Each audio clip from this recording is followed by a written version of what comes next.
할렐루야. 올 한 해를 마감하면서 우리가 다 같이 돌아볼 수 있는 여러 가지 일들과 또 사건들이 있으시리라고 생각을 합니다. 우리 개인뿐만 아니라 또 우리가 살고 있는 이 사회, 우리나라, 또 전 세계적으로도 올 한 해 말 그대로 다사다난했던 그런 한 해가 아니었나 하는 생각을 해보게 됩니다. 저는 특별히 저희 지구의 남쪽에 있는 오스트레일리아라고 하는 그 나라에 임했던 여러 가지 재앙적인 현실들을 보면서 상당히 눈여겨보고 그리고 여러 가지 것들을 좀 느낀 바가 있었습니다. 오스트레일리아라고 하면은 여러분 잘 아시는 대로 지구 남반구에 있는 아주 큰 섬이라고 하기에도 참 엄청난 그런 면적을 가진 그런 나라인데요. 이 나라에 2009년, 그러니까 한 3년 전에 가을에 아주 많은 그런 어려움들이 좀 있었습니다. 거기에 큰 가뭄이 또 일어나기 시작하면서 산불이 또 났습니다. 이 산불이 아마 고의적으로 일어나지 않았는가 하는 그런 의심이 들 만큼 곳곳에서 동시다발적으로 산불이 일어나면서 그때 당시에 상당히 많은 면적이 불에 타 없어졌던 것을 알 수 있습니다. 그러고서 찾아온 그런 어떤 폭설이라고 그러죠. 40도가 넘나드는 그런 뜨거운 그런 폭설가 찾아오면서 참 이 가뭄과 그리고 산불과 이 폭염이 그 나라를 완전히 멍들게 하면서 어려움을 겪었던 때가 있었는데, 그때 당시에 환경학자들이 이것은 대재앙의 전조일 뿐이다 이렇게 이야기를 했습니다. 그 이후로부터 이제 작년이죠. 작년 아마 한 9월쯤 되리라고 보고 있는데, 그때부터 이제 이 오스트레일리아에 비가 이제 내리기 시작했는데, 산불이 나고 그리고 또 여러 기본적인 어떤 자연 장치들이 좀 많이 망가져 있을 때 엄청난 폭우가 내리기 시작을 해서 홍수가 나기 시작했습니다. 그리고 올해 1월 달에 접어들면서 상당히 많은 면적이 보고도에 의하면은 우리나라의 5배가 넘는 면적이 물에 잠길 정도로 그렇게 엄청난 그런 홍수가 찾아왔습니다. 그리고 이어서 태풍이 또 몰아닥쳐 많은 어려움을 겪게 되었고요. 그러면서 또 어떤 일이 일어났었느냐 하면은 황충이라고 그러죠. 메뚜기 떼가 수백만 마리, 수천만 마리가 그냥 한꺼번에 이게 부활을 해가지고 막 하늘을 새카맣게 구름대같이 뒤덮으면서 사방에 몰려다니면서 농작물을 해치는 그런 일들이 일어났다고 합니다. 또 그 일이 있은 얼마 후에는 또 이 귀뚜라미 떼가 또 도시 한가운데 출몰을 해서 밤에는 이 청소기로 귀뚜라미 떼를 잡고 잠을 자야 될 정도로, 그렇게 또 야외에서 이렇게 차를 마시는 사람은 귀뚜라미가 먼저 먹기 전에 빨리 치우고 만져 마셔야 되는 그런 정도로 귀뚜라미 떼가 또 출몰을 하게 되고, 또 이 귀뚜라미가 출몰하니까 이 귀뚜라미를 잡아먹기 위해서 들쥐떼가 또 창궐을 하게 되고, 이 또 귀뚜라미와 들쥐를 또 잡아먹기 위해서 뱀들이 또 나타나서 또 이렇게 창궐을 하게 되는 이런 일들이 있었던 것을 제가 눈여겨보면서, 성경의 10가지 재앙이 다른 게 아니구나 하는 생각을 제가 하게 되었습니다. 이런 어려운 일들을 우리가 뭐라고 말합니까? 불가항력적인 재난이라고 이렇게 이야기를 하죠. 아무리 우리가 발버둥 쳐도 어찌할 수 없는 그런 재난의 한가운데 놓인 그런 상황을 말하는 것입니다. 비단 호주뿐만 아니라 지금 미국에서도 얼마 전에 제가 미국의 재난지도라고 하는 것을 보았는데, 이 동부부터 아래로 내려가면서 동부의 남부 그리고 이 중부로 이어지는 그런 거대한 재난의 그 지도가 미국의 그 동남부를 휩쓸고 있는 것을 볼 수 있는데, 거기에는 여러 가지 산불과 그리고 토네이도와 그리고 폭설과 그리고 가뭄과 그리고 여러 가지 그 재난들이 막 뒤섞여서 미국의 절반 정도가 지금 기상재해로 신음하고 있는 것을 볼 수 있었습니다. 이런 일들을 겪게 되면 도대체 인간이 뭔가, 또 어떻게 우리가 이 세상을 살아가야 되는가라고 하는 그런 질문이 오게 되고요. 우리가 믿는 신앙이 바로 이런 이 상황 속에서 어떠한 의미가 있는가 하는 그런 질문들을 우리 스스로 하지 않을 수가 없게 됩니다. 오늘 말씀은 몇 차례 제가 이 말씀을 가지고 설교를 드린 일이 있습니다만은, 저는 다시 오늘 이 말씀을 가지고 여러분들 앞에 서게 되었는데, 그것은 오늘 이 말씀이 저에게 또 새로운 깨달음을 주셨기 때문이기도 하고요. 동시에 또 최근에 저희 교우들의 삶의 모습들을 제가 이렇게 보면서, 풍랑 속에서 악전고투를 하고 있는 우리 교우들이 많이 계시고 있구나라고 하는 것을 이렇게 보면서, 오늘 이 말씀을 통해서 함께 우리의 질문에 대한 답도 찾아보고, 또 우리에게 다시 한번 힘과 용기와 또 위로를 주시는 주님의 말씀으로 오늘 말씀을 읽어보고 나누어보고 싶어서 오늘 이 본문을 다시 선택해서 여러분들과 함께 나누게 되었습니다. 오늘 말씀을 읽어보면 저희들이 드는 여러 가지, 몇 가지 질문이 있을 수 있습니다.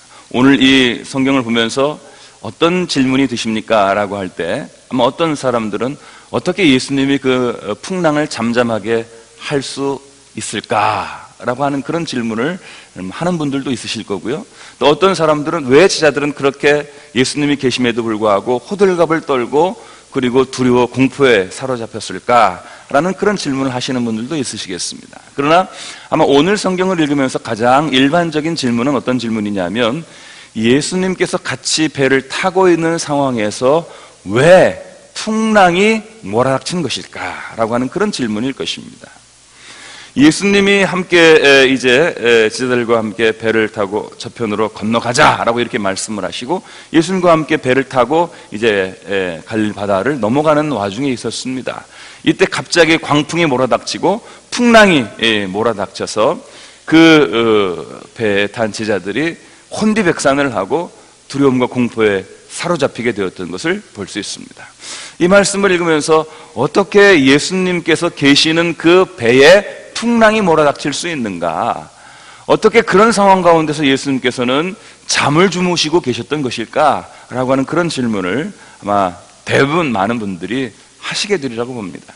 이런 질문은 그냥 이 본문을 보고 하는 단순한 질문일 뿐만 아니라 우리가 살아가는 이 세상 가운데에서도 우리가 예수님과 함께 배를 타고 인생의 바다를 건너가고 있다고 한다면, 우리가 예수님께서 가자고 해서 가는 길 중에 와중에 있다고 한다면 왜 그곳에서 예수님이 계심에도 불구하고 풍랑이 일어나느냐 이 말이에요.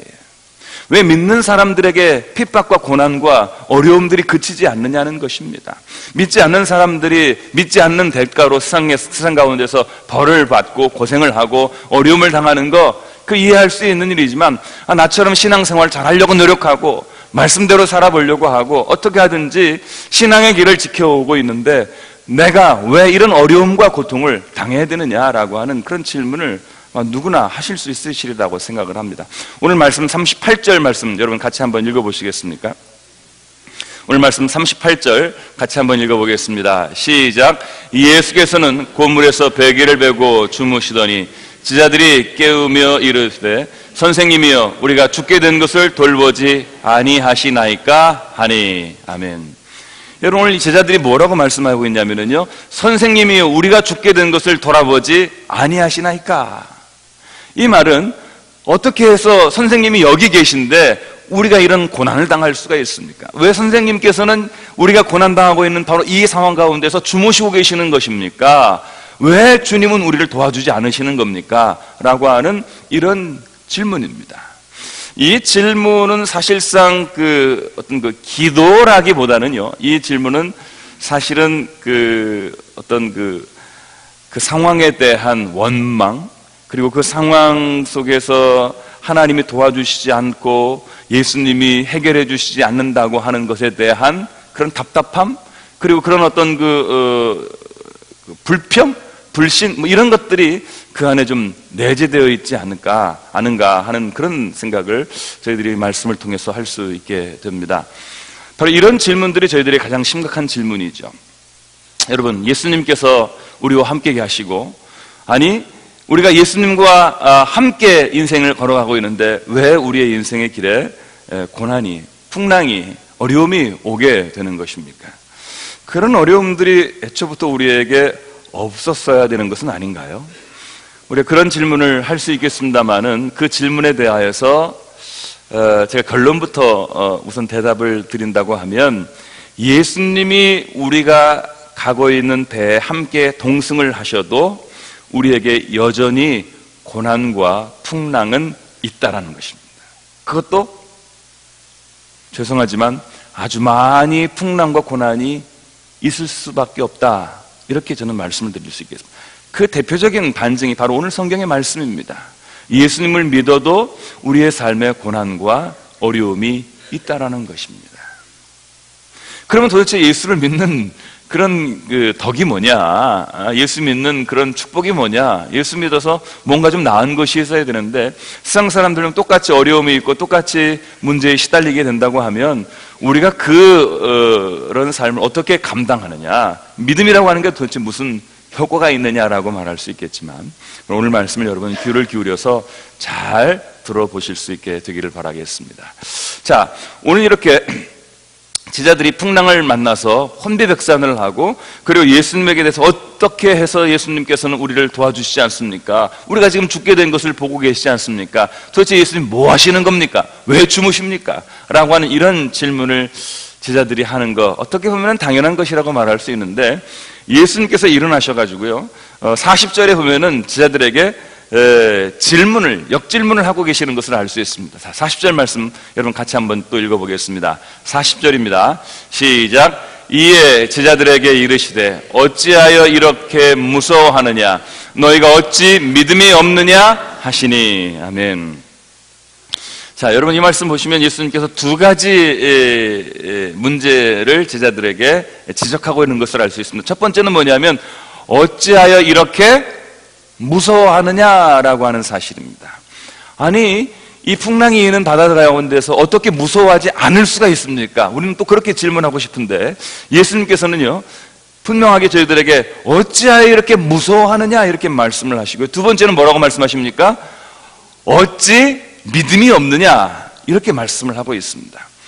지금 제자들이 풍랑이 있는 바닷가에서 죽을 지경이 되어 물이 차올라오르고, 그리고 정말 어찌할 줄 모르는 우왕좌왕하는 상황 가운데에서 두려워하고 공포에 시달리는 것은 당연한 것인데, 그런 상황 가운데에서도 예수님께서는 아주 당당하고 분명하게 저희들에게 책망을 하시고 있어요. 뭐라고 말씀하십니까? 어찌하여 이렇게 무서워하느냐? 어찌하여 무서워하느냐? 아니, 무섭지 않게 돼 있어요. 당연히 무섭죠.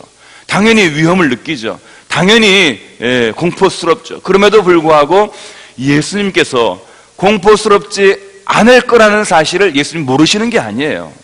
이 풍랑이 와서 죽을 것 같은 위험을 그들이 갖지 못하고 있다는 것을 예수님 모르고 있는 게 아니에요. 충분히 고통스럽고 충분히 두렵고 충분히 무서운 상황이지만, 그럼에도 불구하고 예수님께서 어찌하여 이렇게 무서워하느냐라고 이렇게 말씀을 하실 때에는요, 이런 두려운 상황 가운데서 무서워하는 것이 잘못됐다는 사실을 우선 예수님께서는 말씀하고 계시는 것입니다.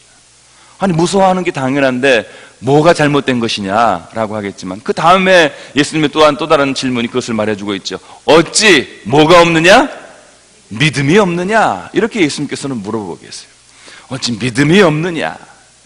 그러니까 두려워하지 말아야 할 근거로 예수님께서 말씀하시는 것은 바로 믿음입니다.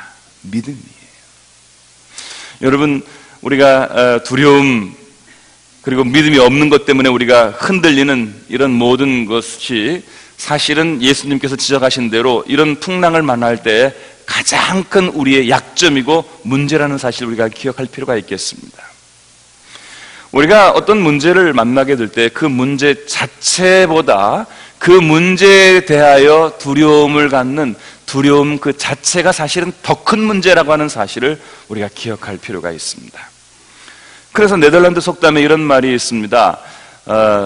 우리가 두려움을 갖게 하는 그 대상보다 사실은 더 큰 두려움을 갖는 경우가 많다.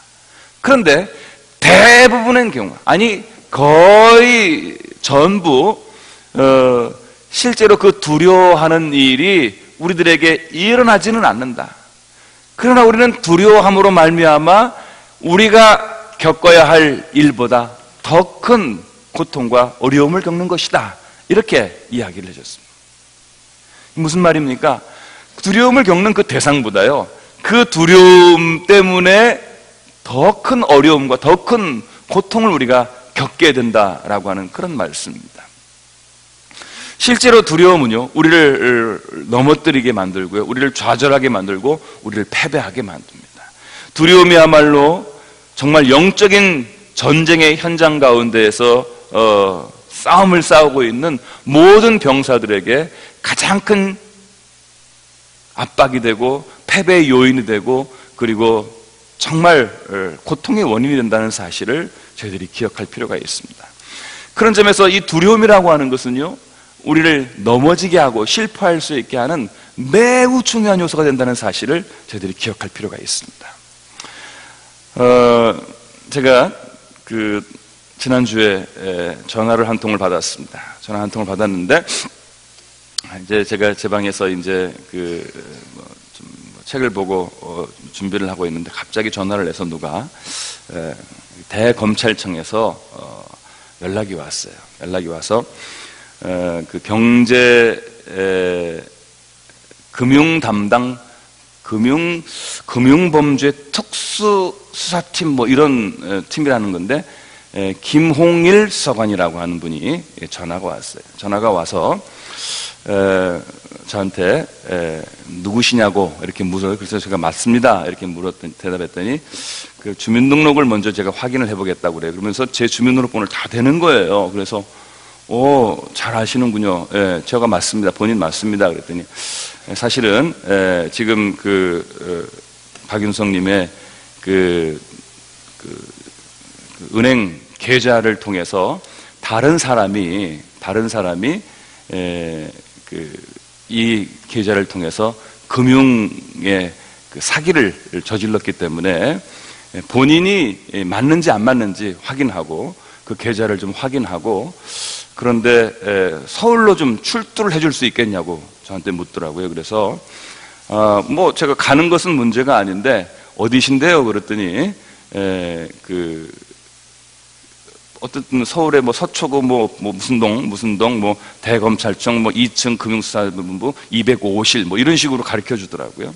그쪽으로 좀 와줄 수 있겠네요. 그래서 그럼 뭐 제가 뭐 얼마든지 제가 협력을 해드려야죠 하는데, 여러분 갑자기 대검찰청에서 수사관이 전화를 해서 언제까지 출두를 해줄 수 있겠냐 이렇게 얘기를 할 때 여러분 마음이 어떨까요?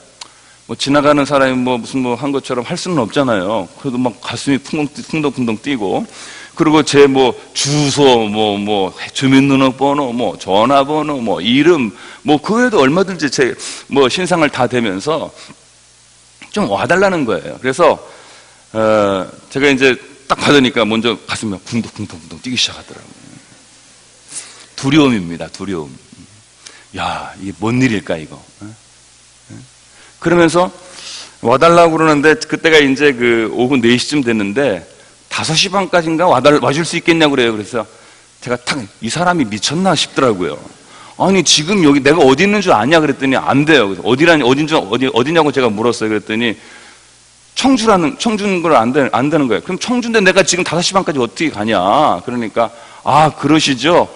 그래서 그러면 전화로 제가 몇 가지 여쭤볼 테니까 지금부터 그러면은 수사 기록을 위해서 제가 녹음하는 것을 허락해 주시겠습니까? 저보고 그러는 거예요. 그래가지고 기분이 이상해요.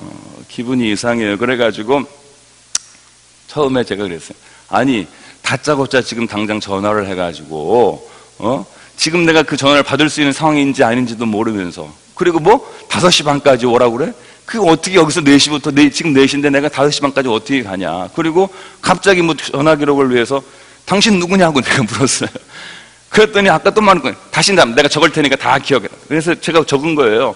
예? 대검찰청 금융수사 특수 본부 김홍일 수사관인데 몇 호 이런 전화번호 대라고. 전화번호 지금 당신 핸드폰에 찍히게 하는 거예요. 보니까 230 8000번 이런 식으로 찍혔는데 제가 마침 인터넷 앞에 있어서 탁탁 치니까 진짜 대검찰청에 그 주소도 맞고 전화번호도 찍힌 게 똑같이 맞은 거예요. 야, 이거 진짜구나 하는 생각이 들었지만 일단 버티고 봐야 돼. 내가 죄를 지은 게 없으니까. 그래가지고 그럼 당장 당신 거기 기다리라고. 내가 당신인지 아닌지 확인을 좀 해야 되니까 내가 전화를 할 테니까 내가 그때 그 녹음을 하고 그리고 한번 해보자. 그랬더니 전화를 해보라는 거예요, 자기한테. 그런데 뭐라고 그러냐면은 핸드폰을 끊지 말고 전화를 하래요. 그래서 내가 아니 이 양반은 내가 핸드폰을 전화를 해야지 내가 당신한테 전화를 하지.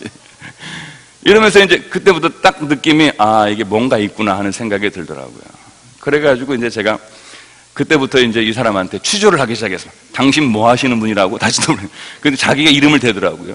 그 전화번호도 대라. 그러면 당신 직통 전화번호가 있을 거 아니냐. 그러니까 그 번호로 해가지고 연락을 하라는 거예요, 그쪽으로. 그러면 그렇게 하겠다. 당신 몇 시까지 거기서 근무하느냐? 당신은 왜 지금 나한테 제가 이제 막 취조를 하는 거예요.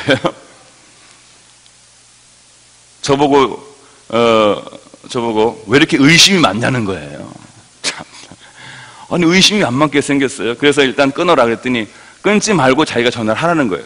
난 그러지 못하겠다. 하여튼 끊고 당신이 나한테 전화를 다시 하든지 그리고 내가 당신한테 전화를 다시 하든지 그래서 끊었습니다. 끊고 제가 대검찰청에 전화를 했어요. 전화를 해서 조금 전에 어느 수사관이라고 하는 분이 저한테 전화를 했는데 라고 하니까 그 안내하시는 분이 제 전화를 받자마자 하시는 말씀, 그거 보이스피싱이에요 그러더라고요. 아니 보이스피싱이, 근데 제가 그 끊기 전에도요, 당신 거기서 기다리랬더니 예 기다리겠습니다, 꼭 전화 주세요 이러더라고요. 저는 진짜인 줄 알았어요. 이게 거짓말일까 진짜일까 하는데 마지막까지 거짓말을 하니까 그러니까 맥이 확 풀리면서 제가 좀 그 대검찰청 그 전화 받으시는 분한테 좀 짜증을 냈어요. 아니 이런 전화가 오는데 어떻게 이 사람이 제 전화번호뿐만 아니라 제 주민등록번호도 알고 제 주소도 알고 어떻게 이런 걸 다 알고서 나한테 전화를 하느냐. 그랬더니 이제 전화를 받으면 거기서 그런다는 거예요. 우리 온 국민들의 전화번호, 주민등록번호, 주소, 이름 다 노출됐다는 거예요. 다 중국에 넘어가가지고 이 사기꾼들이 그걸 이용한다는 거예요. 근데 제가 그 이야기를 들으면서 이제 어떻게 이 사람이 사기를 치느냐 이렇게 물으니까 이렇게 하면은 이제 무슨 인터넷 사이트 들어가게 한대요. 들어가게 해가지고 거기서 회원 가입을 시켜가지고 뭐 계좌번호하고 뭐 비밀번호 누르게 하면은요 자기가 불러주는 거 아니니까. 그런데 그 바깥 반대쪽에서 바로 그 비밀번호랑 다 그게 떠가지고요 금방 돈을 빼나간다는 거예요. 그 제가 그거 보고 참 기가 막히는 시대가 됐구나. 얼마 전에 저희 교인 중에도 뭐 군대가 있는 아들이 갑자기 전화를 해가지고 내가 사람을 어떻게 다치게 했는데 돈이 필요하다고 그래가지고 막 우리 교인이 막 너무 막 흥분을 하고 막 정신이 없는 상황에서 그 옆에서 보이스피싱이라고 얘기를 해도 믿어지지가 않아요. 왜? 아들은 우리 인생에서 가장 소중한 존재 아니에요. 그 아들이 문제가 당하고 어려움을 겪었다는데 왜 두렵지 않겠어요? 여러분, 금융범죄에 제가 연루되었다고 하는 사실 때문만으로도요 제 마음이 막 간이 콩닥콩닥 뛰고요 그 괜한 두려움이 저희들에게 오게 되더라고요. 제가 왜 이 이야기 하느냐면요 여러분에게도 아마 이번 주 중에 전화 갈지도 몰라요. 네? 그러면 한바탕 대판 욕을 제가 해줄 거 그랬다고 그 대검찰청에 그 안내 받으시는 분한테 얘기를 했더니 욕하지 말래요. 그러면 더 큰 욕을 준비해가지고 얘기해주고 전화 끊는 바람에 기분만 더 나쁘대요. 그러니까 저처럼 질질 끌고 다니다가 마지막에 끊어버리는 게 훨씬 더 나은 방법인 것 같아요. 아무튼 분명한 것은 뭐냐면요 제가 그 전화를 끊고 만약에 제가 그 두려움 때문에 져버리고 말았다면, 두려움 때문에 제가 하자는 대로 다 끌려다니고 이렇게 저렇게 움직였다면 아마 그 사기꾼은요, 제 두려움을 이용해서 저를 더 어렵고 더 힘든 상황으로 빠뜨려 버리고 말았을 것이라고 생각을 합니다. 여러분, 두려움이라고 하는 것은 이처럼 사람의 정신을요 완전히 빼놓고 그리고 충분히 자기의 힘으로 이길 수 있습니다. 극복할 수 있습니다. 주님께서 함께해 주신다고 하는 믿음을 가지고 이겨낼 수 있음에도 불구하고 두려움을 가지면은요, 지금 나에게 있는 이 모든 것이 아무런 도움을 주지 못하는 것처럼 여겨지는 것이죠. 지금 예수님이 함께 배에 계심에도 불구하고 예수님을 믿지 못하면서 예수님에게 원망을 하고 예수님에게 이런 그 불평을 하고 있는 이 제자들의 모습은요, 이거는 기도라고 말할 수가 없어요. 이거는 어떤 의미에서 보면은요, 이 예수님에 대한 그냥 불평이고 그 두려움의 표현이에요. 여러분, 우리가 예수님을 두려워서 그냥 붙들고 두려워서 찾을 것인지, 아니면 정말 예수님에 대한 믿음을 가지고 담대함을 가지고 그분을 붙들 것인지 우리가 결정해야 됩니다. 물론 어려움에 처하고 풍랑이 오게 되면은 우리가 당연히 주님을 찾죠. 그러나 분명한 것은 우리가 그 풍랑을 바라보면서 주님을 붙드는 게 아니고요, 우리가 주님을 바라보고 주님을 붙드는 것, 이것이 바로 믿음인 줄로 믿습니다. 우리가 주님을 우리의 문제를 바라보고 우리의 풍랑을 바라보고 우리의 삶의 그 모든 현실만을 바라보고 왜 주님이 여기에 들어오시지 않느냐고 이렇게 말하면은 이거는 기도라기보다는요, 이건 불평과 원망에 불과한 것, 이거는 하소연에 불과한 것입니다. 이것은 그냥 울부짖음에 불과한 것입니다.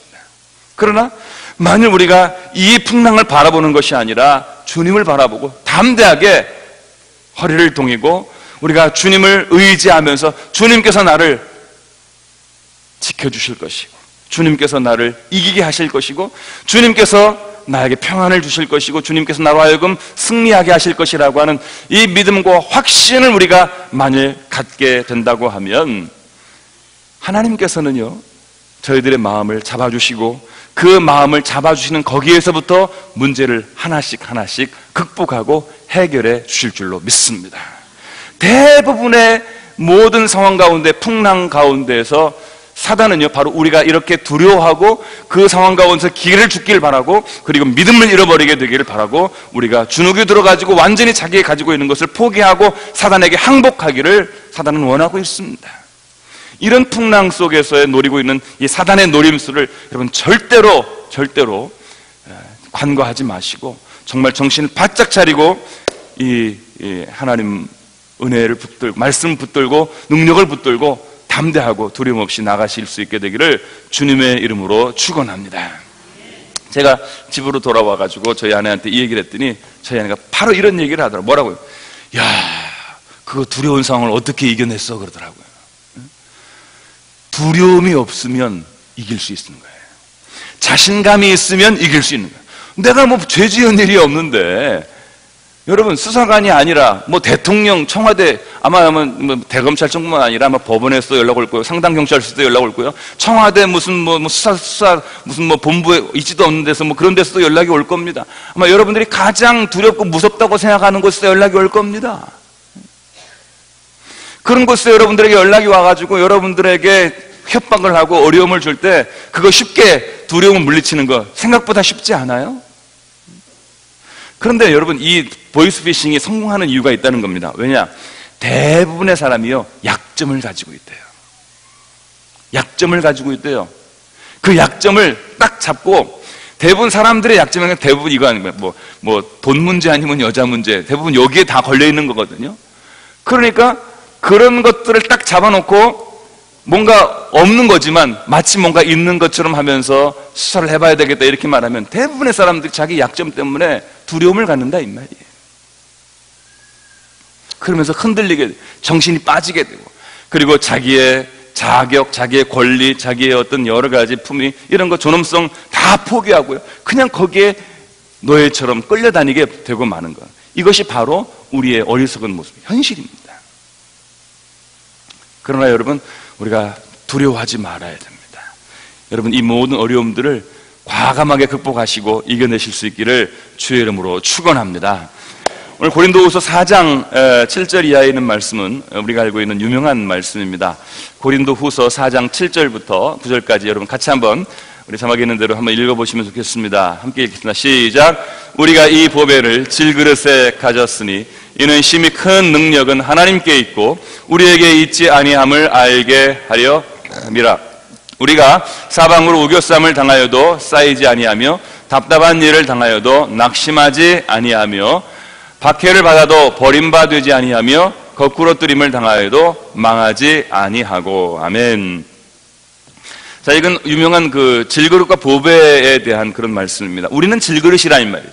우리는 깨지기 쉽고 우리는 정말 연약한 질그릇에 불과한 존재들이지만, 그러나 이 질그릇 안에 뭐가 담겨 있느냐? 보배가 담겨 있다는 거예요. 이 보배, 그러니까 질그릇으로 우리가 평가되는 것이 아닙니다. 우리 안에 담겨진 보배이신 예수 그리스도께서 우리 안에 계시기 때문에 그 우리 안에 계신 그 예수님으로 우리가 보배라고 하는 사실이 증명되는 것입니다. 그러면 이 예수 그리스도를 말미암아 심히 큰 하나님의 능력이 우리에게 있는 것이 아니라 하나님에게 있다는 사실을 알게 하기 위해서 우리 안에 이런 예수 그리스도의 보배가 담겨져 있는 것인데, 예수님이 우리 안에 계시면 우리가 사방으로 우겨쌈을 당하여도 쌓이지 않는다 이 말이에요. 사방으로 누가 우리를 둘러싸서 우리를 넘어뜨리고 포위하려고 해도요, 우리가 절대로 쌓이지 않고 거기에 얽매이지 않고 우리는 완전히 해방된 존재로 살아갈 수 있다는 것입니다. 이거 바로 예수 그리스도의 능력입니다. 우리가 답답한 일을 당하여도 넘어지지 않는다고 말해줬습니다. 정말 힘들고 어렵지만, 그래서 정말 넘어지고 정말 죽어버리고 싶지만, 그러나 그런 일, 억울하고 속상한 일을 당하여도요 절대로 넘어지지 않는다는 것이에요. 박해를 당해도 우리가 버림받지 않는다 이 말이에요. 박해를 받고 사람들이 나를 미워하고 손가락질을 하고 어려움을 겪어도요 내가 버려지진 않는다 이 말이에요. 왜? 여러분, 박해를 당하고 그리고 어려움을 주는 이유, 우리를 버리려고 하는 건, 우리 포기하려고 그러는 건데, 여러분, 그리스도를 믿는 그리스도께서 계신 사람들에게는 절대로 주님이 포기하시지 않는, 버리시지 않는 거예요. 완전히 내놓지 않으시는 거예요. 마지막까지 우리를 붙드시는 분이 누구시냐? 주님이신 거예요. 주님 우리를 끝까지 버려주시지 않기 때문에 세상에 아무리 우리를 버리려고 하고 넘어뜨리려고 하고 우리를 밀어붙인다 하더라도 우리는 절대로 넘어가지 않는다 이 말이에요. 거꾸로 뜨림을 당하여도, 거꾸로 뜨린다는 건 뭐예요? 멀쩡히 가다가 우리가 자빠지는 것이죠. 미끄러져서 넘어지는 것이죠. 우리가 어려움을 겪는 것입니다. 그래도 그 사람은 절대로 망하지 않는다. 쌓이지 않고 버림받지 않고 망하지 않고, 이런 그 이야기의 특징이 뭡니까? 이게 마지막까지 가도요 우리는 끝나지 않는다 이 말이에요. 우리는 끝장이 없다는 거예요. 우리는 끝장나지 않는다는 거예요. 마지막에 다 하나님이 붙잡아 주시고, 마지막에 하나님이 다 도와주시고, 마지막에 다 하나님이 은혜를 내려주신다는 그런 말씀입니다. 그러므로 이 우리 안에 있는 예수 그리스도로 말미암아 우리가 이 모든 일에 이김을 주시고 우리에게 승리를 주시는 우리 주 예수 그리스도, 이분을 저희들이 의지하게 되면 이 모든 것들을 극복하고 이겨낼 수 있다고 하는 것이 오늘 성경의 말씀인 것입니다. 여러분, 오늘 말씀을 좀 더 깊이 있게 들여다보면요 35절 36절에 이런 내용들이 있습니다. 자, 35절 말씀 같이 한번 먼저 읽어보겠습니다. 시작. 그날 저물 때 제자들에게 이르시되 우리가 저편으로 건너가자 하시니 그들이 무리를 떠나 예수를 배에 계신 그대로 모시고 가매 다른 배들도 함께 가더니. 여러분, 이 35절에서 하시는 중요한 말씀이 있습니다. 그건 뭐냐면요, 제자들이 예수님과 함께 배를 타고 가다가 풍랑을 만났지만 먼저 기억해야 할 것이 있어요. 풍랑 이전에 기억해야 할 것이 있는데 그게 뭐냐면, 먼저 예수님께서요 우리가 저편으로 함께 가자라고 이렇게 말씀하시기 때문입니다. 누가 가자고 하셨어요? 예수님께서 가자고 하셨어요. 예수님께서 우리가 함께 저편으로 가자고 말씀하시면 가는 거예요. 가다가 예수님께서 중간에 우리를 빠뜨려 죽일 거라면 함께 가자고 말씀하시지도 않았겠죠. 함께 가자고 주님께서 말씀하셨다면 주님께서 그 말씀을 우리의 삶을 통해서 이루어 주실 것이라는 사실을 믿으시기를 바랍니다. 물론 함께 예수님과 가다가 풍랑이 올 수 있어요. 어려움이 올 수 있어요. 그러나 예수님께서 함께 가자고 하셨으면 결국 예수님께서 가게 하시는 것입니다. 이것을 우리가 믿어야 할 줄로 믿습니다. 36절에는요 그 배에 예수님께서 함께 동승하셨다는 사실을 저희들에게 말해주고 있습니다. 예수님께서 우리와 함께 가시는 거예요. 함께 가시는 거예요. 예수님이 함께 가시면 우리가 힘을 얻을 수 있습니다. 용기를 얻을 수 있습니다. 이 세상에 어떤 사람도 내가 겪는 이 풍랑에 함께 배를 타고 가기는 어렵습니다. 물론 내 사랑하는 가족이, 내 남편이, 내 아내가 나와 함께 그 배를 타고 갈 수 있겠죠. 그러나 궁극적으로 우리 인간은요, 이 배 위에 우리를 도와주고 우리와 함께 풍랑을 당할 사람 없습니다. 예수님 외에는 우리와 함께 이 배에 동승하고 계시는 분은 없어요. 우리가 이 세상의 물질을, 우리가 이 세상의 어떤 권력을, 이 세상의 어떤 사람들을 내 배에 태우고 그들 때문에 내가 안전할 것이라고 생각하지만, 여러분, 배에 누가 탔느냐에 따라서 풍랑이 잠잠해집니까? 그런 거 아니지 않습니까? 아무 상관이 없어. 내가 무엇을 가졌든, 어떤 지위에 있든, 어떤 사람과 함께 탔든 이것은 아무 문제가 되지 않습니다. 그냥 풍랑은 풍랑일 뿐이에요. 풍랑은 나와 아무런 상관없이 일어나는 것입니다. 그렇기 때문에 이 풍랑에서 나와 함께 이 모든 어려움을 극복하게 해줄 수 있는 능력은 바로 예수님밖에 없다는 사실, 여러분 믿으시기를 주의 이름으로 축원합니다. 자, 계속해서 오늘 말씀을 좀 더 보도록 하겠습니다. 시편 107편 28편 30절 107편 28절에 30절까지의 말씀을 여러분 같이 한번 제가 읽어보겠습니다. 같이 한번 여러분 읽겠습니다. 시작. 이에 그들의 고통 때문에 여호와께 부르짖음에 그가 그들의 고통에서 그들을 인도하여 내시고 광풍을 고요하게 하사 물결도 잔잔하게 하시는도다. 그들이 평온함으로 말미암아 기뻐하는 중에 여호와께서 그들이 바라보는 항구로 인도하시는도다. 아멘.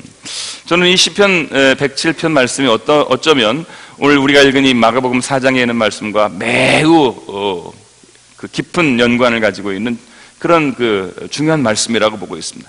이 시편 107편의 말씀을 읽으면서 제가 왜 우리들에게 풍랑이 오고 이 풍랑이 올 때 우리가 어떻게 이 모든 풍랑을 통해서 극복할 수 있고 성장할 수 있는가에 대한 몇 가지 진리를 발견하게 되었습니다. 첫 번째는 뭐냐면, 여러분 우리가 풍랑이 오게 될 때 그리스도인은요, 풍랑이 아니라 주님을 바라볼 수 있게 됩니다.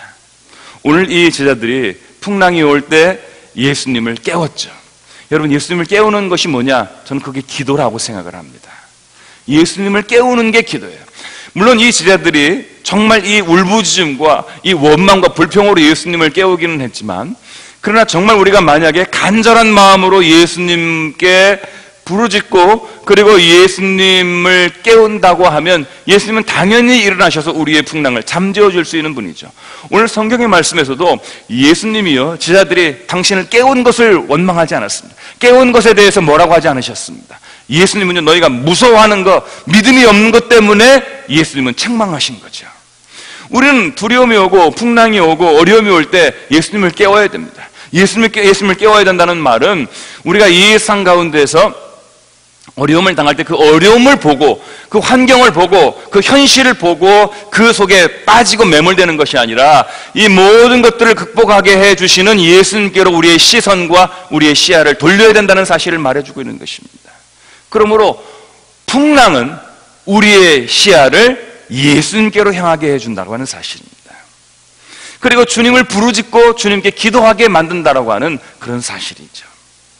이렇게 예수님께 부르짖고 예수님께 기도하게 된다고 하는 말은 두 번째로 다른 의미는 또 이런 의미가 있습니다. 바로 우리 자신을요, 이 풍랑 속에서 겸손하게 만들어준다는 의미가 있습니다. 풍랑이 아니면 겸손해지기가 어렵습니다. 풍랑이 아니면 사람은 정신을 차릴 수가 없어요. 풍랑이 아니면 자기 자신이 어떤 존재인지를 감히 알 수 없습니다. 사람은 풍랑이 오기 전에는 자기의 능력으로, 자기의 힘으로 자기가 순항을 하고 있다고 생각을 합니다. 자기가 잘나서 그런 줄 알아요? 자기가 능력이 있어서 그런 줄 알아요? 그러나 전혀 그렇지 않습니다. 풍랑이야말로 우리가 인생에서 우리 자신이 누구인지를 정확하게 알게 해주는 본질이 되는 것입니다. 그럼 이 풍랑 속에서 우리는 겸손해야 됩니다. 우리 자신을 좀 더 깊이 있고 그리고 정직하게 들여다볼 수 있어야 되는 것이죠. 풍랑은 그런 의미에서 보면 회개할 수 있고 겸손할 수 있고 자기 자신을 깊이 있게 성찰할 수 있는 좋은 계기가 됩니다. 그런 점에서 이 풍랑은 우리들에게 양약, 아주 좋은 약이에요.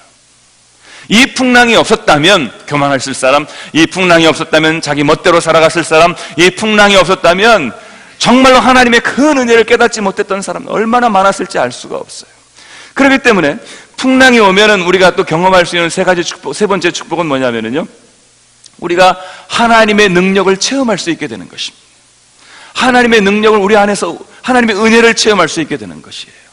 풍랑이 오기 전까지는요, 예수님이 주무시고 있는 것과 제자들 사이에 아무런 상관이 없었습니다.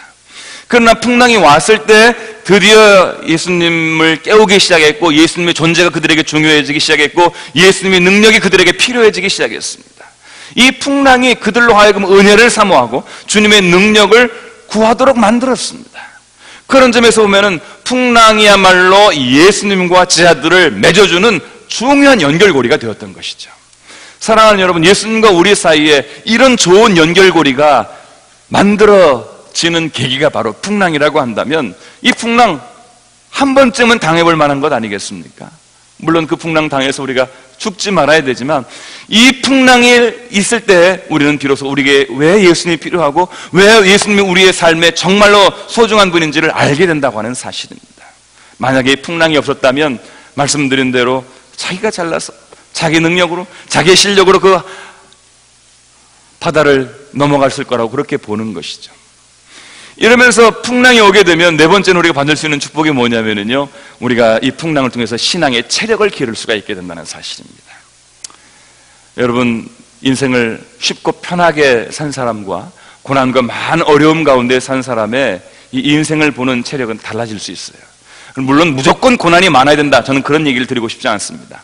사람이 너무 고난이 많으면은요, 오히려 이 인생 자체가 주름이 너무 많아지면 좀 문제가 생길 수가 있어요. 그러나 신앙 안에서의 고난은 반드시 좋은 해결책을 줍니다. 신앙 안에서의 고난은요, 우리에게 신앙의 근육, 신앙의 체력을 회복시켜주고요, 그리고 단련시키는 매우 좋은 계기가 됩니다. 그래서 고난과 풍랑을 겪은 사람들은 성경을 보는 눈이 달라요. 말씀을 듣는 시각이 달라요. 인생을 바라보는 그런 시야가, 안목이 완전히 다른 것입니다. 풍랑이 오기 전에는 하나님 말씀을 듣는 거 그냥 그렇습니다. 풍랑이 오기 전에는 그 말씀을 읽어도 그 말씀이 무슨 말씀인지 잘 와닿지가 않아요. 깨달아지지가 않아요. 은혜가 없어요. 성령이 느껴지지가 않아요. 그런데 풍랑이 오게 되면 우리가 이 말씀에 대해서 깊이 있는 단맛을 깨닫게 되고요, 그 의미를 깨닫게 되고 그 능력을 우리가 체험하게 되는 것입니다. 이러면서 우리 신앙의 체력이 좋아지는 것이죠. 이 신앙의 체력이 좋아지게 되면 어떤 어려움이 와도, 어떤 문제가 생겨도 우리가 당황하지 않고 두려워하지 않고 과감하게 우리가 이것을 뛰어넘어갈 수 있게 되는 줄로 믿습니다. 마지막으로 우리가 풍랑이 오게 되면은요, 우리가 주님의 승리하시는 놀라운 축복을 경험하게 됩니다. 아까 고린도후서에서 본 대로 하나님의 심히 큰 능력이 우리에게 있는 것이 아니라 하나님에게 있게 하기 위해서 우리 안에 이 질그릇 같은 우리 자신에게 보배를 주셨다고 말씀해 주셨습니다. 우리같이 보잘것없는 사람에게 이 풍랑이 일어나서 도저히 극복할 수 없었지만 하나님께서 이 모든 것을 극복하시고 이겨주시고 해결해 주시고, 그리고 이 모든 것들을 극복하게, 승리하도록 하게 해주시면 우리가 주님의 은혜 안에서 이 승리의 그 성공적인 놀라운 축복을 경험하게 되면 우리가 정말 하나님의 그 존귀하심과 하나님의 전능하심과 하나님의 능력을 찬송하고 예배하고 하나님만을 높일 수 있는 그런 참다운 예배자로 거듭날 수 있게 된다라고 하는 사실입니다. 이 풍랑이 올 때만 하나님이 누구신지를 우리가 알 수 있어요. 풍랑이 올 때 하나님은 승리하시는 분, 우리를 이기게 하시는 전능하신 하나님, 능력의 주님으로 우리가 그분을 바라볼 수 있습니다. 그러므로 사랑하는 여러분, 이 풍랑이 우리들에게 이와 같은 영적인 풍성한 축복을 주실 수 있다고 하는 사실이고요, 그리고 이 풍성한 축복을 주시는 그 삶의 현장이 바로 이 고난의 한 복판이라고 하는, 풍랑의 한 복판이라고 하는 그런 사실입니다. 저는 바다를 보면서 저 바다에는 왜 저렇게 항상 파도가 있을까? 그렇죠. 풍랑이 없는 바다, 파도가 없는 바다는 바다가 아닐 것입니다. 유리바다같이 말 그대로 참 물이 있는데 일렁이지도 않고 정말 유리처럼 평평하게 된다면 그게 뭐 바다라고 말할 수 있겠습니까? 바다는 가만히 있다가도 출렁거리고 파도가 일고 그리고 풍랑이 오는 거, 이게 바다죠. 우리의 인생의 바다, 누가 고해라고 말합니다마는 인생의 항해를 건너가는 이 바다에서 우리의 풍랑은 항상 만날 수 있는 것입니다. 이 풍랑이 없어야 된다고 생각하시면 곤란합니다. 항상 이 파도는 있습니다.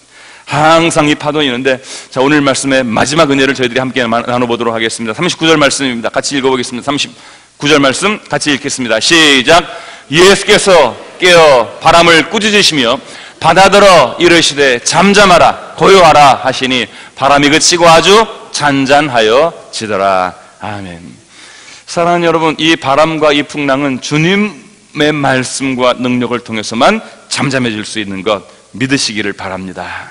주님께서만이 이 모든 풍랑과 이 바람을 잠잠하게 만들어 주실 수가 있어요. 아무도 이 불가항력적인 재난과 어려움과 이 문제들을 극복해 나가는 거 쉽지 않습니다. 사람이 풀 수 있다고요? 의사가? 돈 있는 사람이? 권력자가? 내 주변에 있는 어떤 사람이 그것을 풀 수 있다고요? 안 됩니다. 하나님이 잠잠하게 해주셔야 됩니다. 그러므로 저희들은 이 전능하신 하나님이 이 모든 풍랑을 잠잠하게 해주실 수 있다는 사실, 예수 그리스도께서 말씀 하나로 잠잠하라 고요하라 딱 두 마디 하셨어요. 그 두 마디로 이 풍랑이 가라앉게 된 것을 여러분 믿으시기를 바랍니다. 어떻게 그런 일이 일어날 수 있느냐라고 하시겠지만 오늘 성경은 바로 그것을 저희들에게 보여주고 있습니다. 이 모든 풍랑의 근원, 이 모든 문제의 그 근원의 그 문제를 극복하고 해결할 수 있는 분은 우리의 하나님밖에 없습니다. 전능하신 우리 주님밖에 없습니다. 이 주님께서 이 모든 것을 치유하시고 해결하시고 극복하게 하실 것이라는 사실 여러분 믿으시기를 주의 이름으로 축원합니다. 마지막 말씀 한 절 우리 같이 읽겠습니다. 이사야서 43장 1절 이하의 말씀인데요, 같이 한번 쭉 읽어보도록 하겠습니다. 이사야 43장 1절부터 같이 읽겠습니다. 시작.